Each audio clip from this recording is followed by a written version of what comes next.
5 costly mistakes that can leave you penniless when you move to a foreign country. Hello and welcome to Retire Early Lifestyle. Let's talk about these costly mistakes by getting right to it. Number 1, thinking you're going to get a job. Well, you might want to bring your finances with you. This is what we like to tell people. Whether you're retired and have Social Security or a pension, or you're a nomad with online work, bring your job with you. Don't move abroad thinking you can make a living. In many of these countries, wages are much lower and they're also reserved for the local people.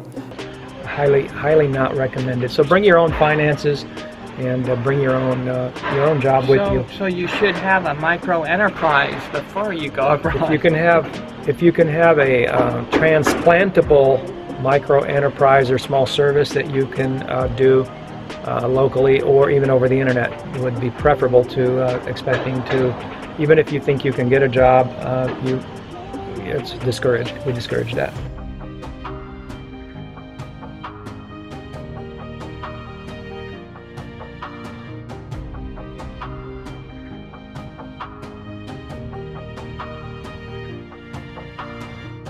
If you happen to get a job, it's not guaranteed you'll have it forever either. Number 2, fraud crimes. Fraud crimes are very prevalent wherever you go abroad. This is how the thieves make their money. They watch the foreigners that just arrived and aren't really paying attention to anything but the glittery new sights and sounds around them. And so what do? Well, they take advantage. There are all kinds of fraud crimes, such as the express kidnappings, where they hold a weapon to your head and make you get money out of the ATM. And they'll do this over and over again, draining your entire savings. They may keep you kidnapped for days until they drain your savings. Just remember that there are numerous other travel and expat scams out there that have been used over and over again because they work. And the best way to stay safe is to never trust anything. We know it sounds pretty bad, but the scams are everywhere and you could become a victim if you're not watchful and careful. Or worse, you could lose your life.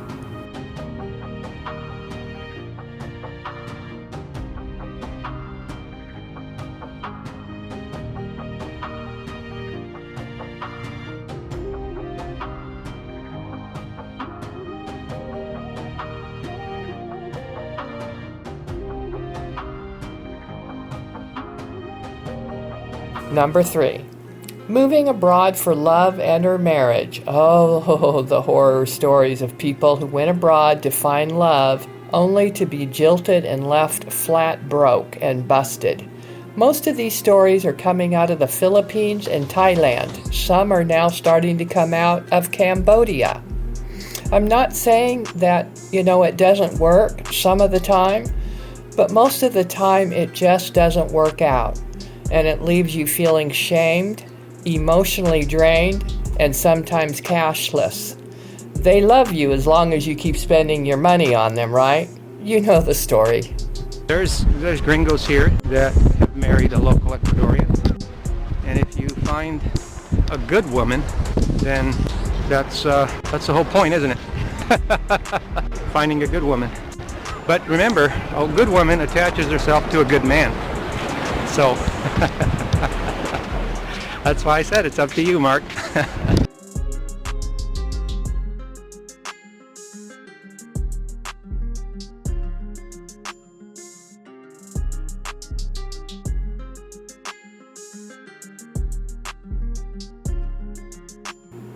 Buying property.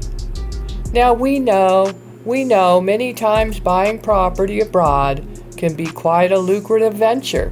In fact, when you do it right, it can be a super investment. But it does take a lot of due diligence on the part of the buyer. And lucrative deals don't happen all the time. There are property scams galore in all countries, just waiting for the gullible person to take the bait.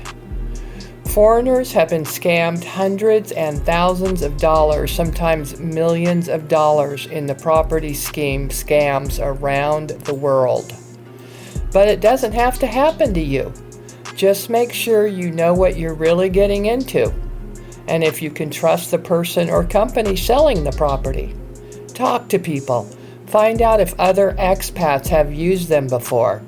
Time and time again, we hear the horrific stories of expats who were swindled because they bought property sight unseen, or the property is not built yet and they do not intend on developing the subdivision at all.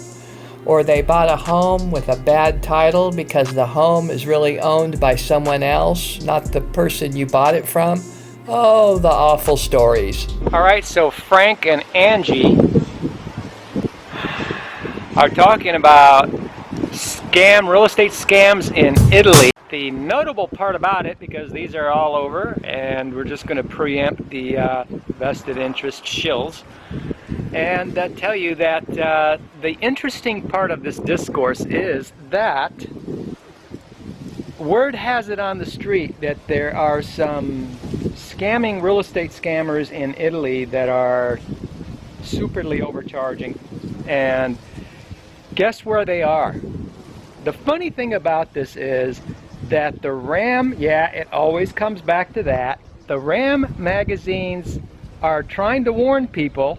Get this, there's some funny parts to this story.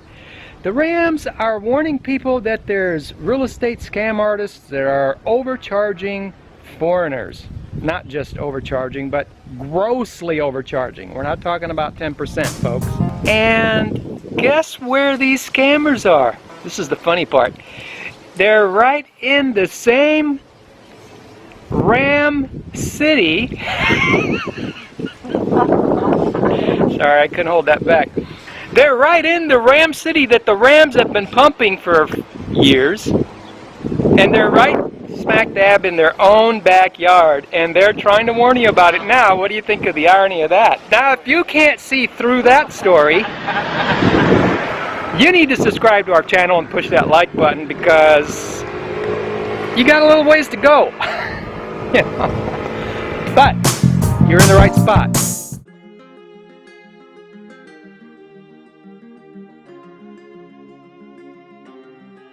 Number 5. Now I know, we talk about this one a lot, but it's really important. Shipping the whole kit and caboodle. Did you know that Americans get a shipping container to move abroad, but end up leaving and paying again to have it all shipped back where they came from? Did you know that was happening? We met some people that it's happened to. It's happening, folks.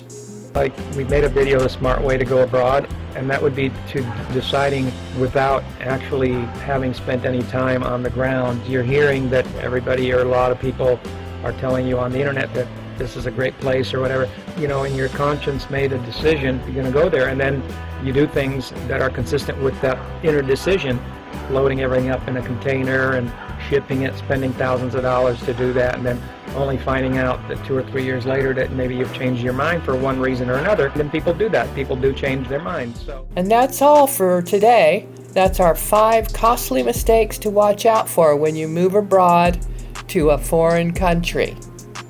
Now, there's a lot more costly mistakes than these ones. We're just going to give you the 5 today. Thank you for watching and have a great day. Bye-bye.